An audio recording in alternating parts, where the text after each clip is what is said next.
Holy Gospel of our Lord Jesus Christ according to Mark. The apostles gathered around Jesus and told him all that they had done and taught. He said to them, "Come away to a deserted place, all by yourselves, and rest a while." For many were coming and going, and they had no leisure to even eat. And they went away in the boat to a deserted place by themselves. Now many saw them going and recognized them, and they hurried there on foot from all the towns and arrived ahead of them. As he went ashore, he saw a great crowd, and he had compassion for them, because they were like sheep without a shepherd. And he began to teach them many things. When they had crossed over, they came to a land at Gennesaret and moored the boat. When they got out of the boat, people at once recognized him and rushed about that whole region and began to bring the sick on mats to wherever they heard he was. And wherever he went, into villages or cities or farms, they laid the sick in the marketplaces and begged him that they might touch even the fringe of his cloak. And all who touched it were healed. The Gospel of the Lord. Please be seated.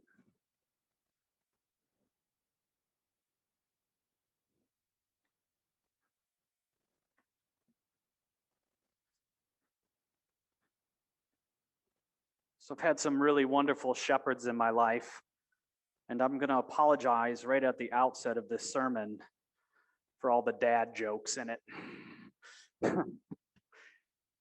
When I think about this gospel, there's really a demarcation in it, in the sense that you have the sort of what happens after the boat trip, but like the intentionality of the first part of it. And I love that first part where Jesus looks at those around him and says, "We need to get away." I kind of imagine this scene going something like this. Like after a productive work week, Jesus came around to see the apostles who had just come home, who had put their heart and soul into healing and preaching the word. And he sort of just stands there and is like snapping his fingers. And he's just like, "My brothers and sisters, it's good to see you. You're doing great. You know what? It's so good that everyone is watching. Everyone is watching to see what you'll do next. Everyone is looking at you. I think everybody's working for the weekend." There's the eye roll. I'm sorry. I won't go any further. Well, he says, "Come on, let's go." Okay. Lyrics from Loverboy aside. Yes, we're kind of in the two-headed goat territory right now. Jesus and his apostles sure got out of town quick, didn't they? "Let's go" is the equivalent of make sure you turn that out of office reminder on your email. We've got a boat to catch. And I can almost see their faces, bewildered, like, "We're on a roll right now, Jesus, and you want us to do what? You want us to go?" And if Jesus had glasses, right, I think he would look over them and be like, "Yes, it's time to go." Speaking of getting off the grid, have you seen that meme on Facebook recently that says it deals with the out of office reminders? And it's on one side, it's the one for Europe. On the other side, it's for America. And on Europe, it says, "I've gone backpacking. Please email me back in September." Right? And then for America, it's like, "I've left the office for 2 hours to undergo kidney surgery, but I'll have my cell phone on me if you need me." Harassed. Something in a way. I confess that a little truth mixed with sarcasm is a guilty pleasure of mine. And even though there is no sarcasm in the gospel, I wish there was today. What there is, however, is a challenging and essential lesson on balance, especially when a healthy dose of drive and success meets intentional disengagement from a certain momentous energy, the drive the meme so deliciously captures. And what I want to do today is use that as sort of like an overlay, because it really does have me wondering about the apostles who are like, you want us to leave now? Things are going great. We're tired, but they're going great. And for the most part, I think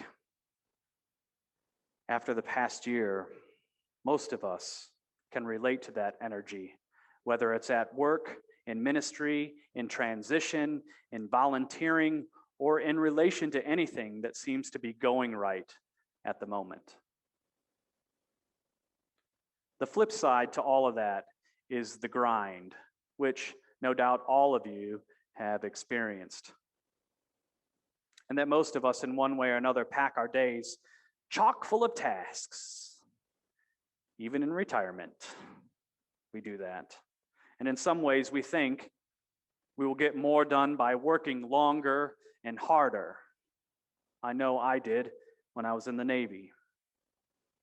However, in my case, that seldom worked, and I remain grateful for those in the leadership above me who shepherded me along the way.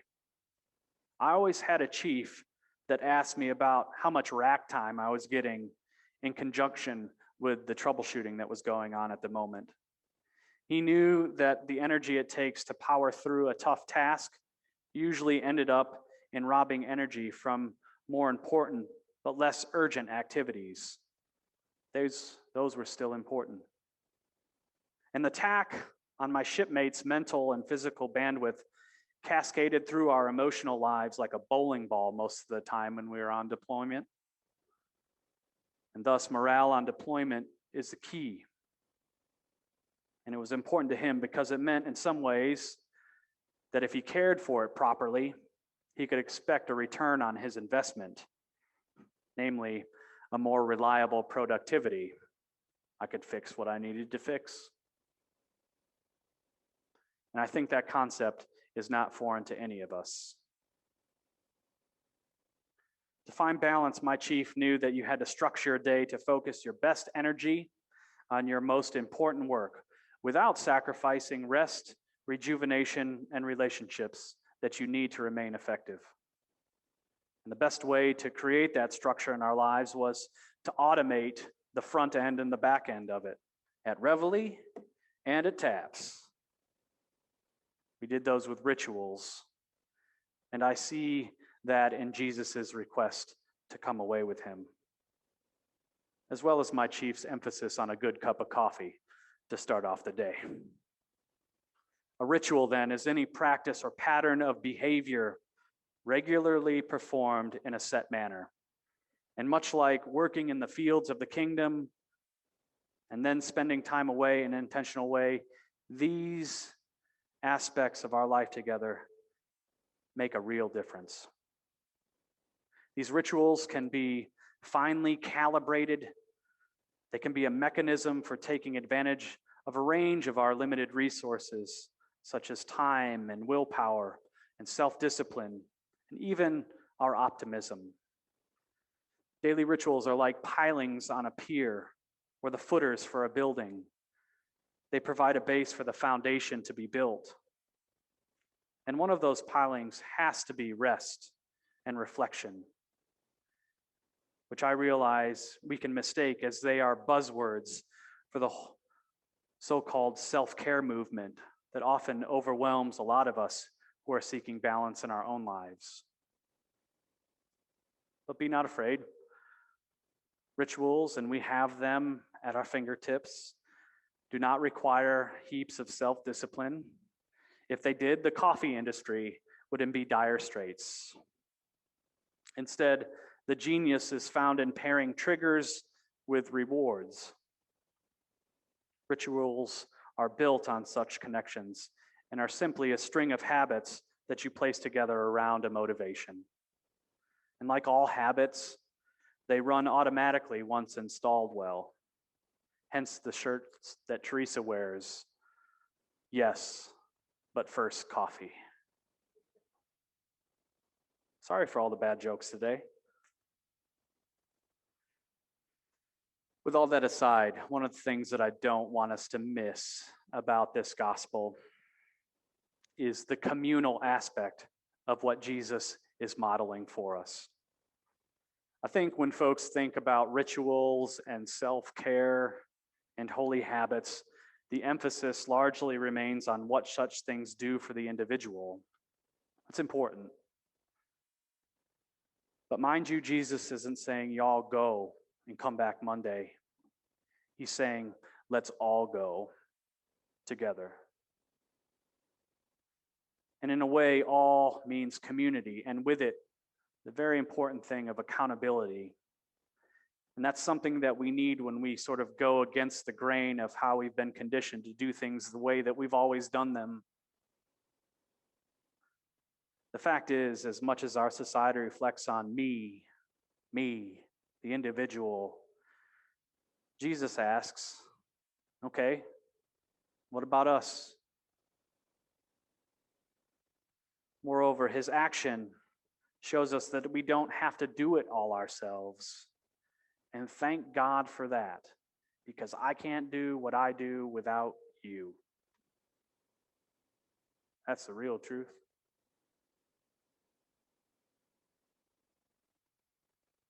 Whether we choose to have confidence in such things is the real question. It's clear that at Luke's place, we say that we'll love you with arms wide open. But I think what we really mean is that when you come here, you got people. And so it's really about community care as much as we think it may be about self-care. I hope you believe that. I say all this because just as much as I know that most of you are all ready to roll up your sleeves and get to work, I know that this place has been through a transition, and quite a big one that's lasted for a few years. And when you put that in conjunction with the pandemic, it has left you all both excited and exhausted. And I want you to know that that's okay. And that's normal. And that we'll get through this together. Because we do love with arms wide open. And we will all find ourselves again. I know that. You want to know why? Because we're better together.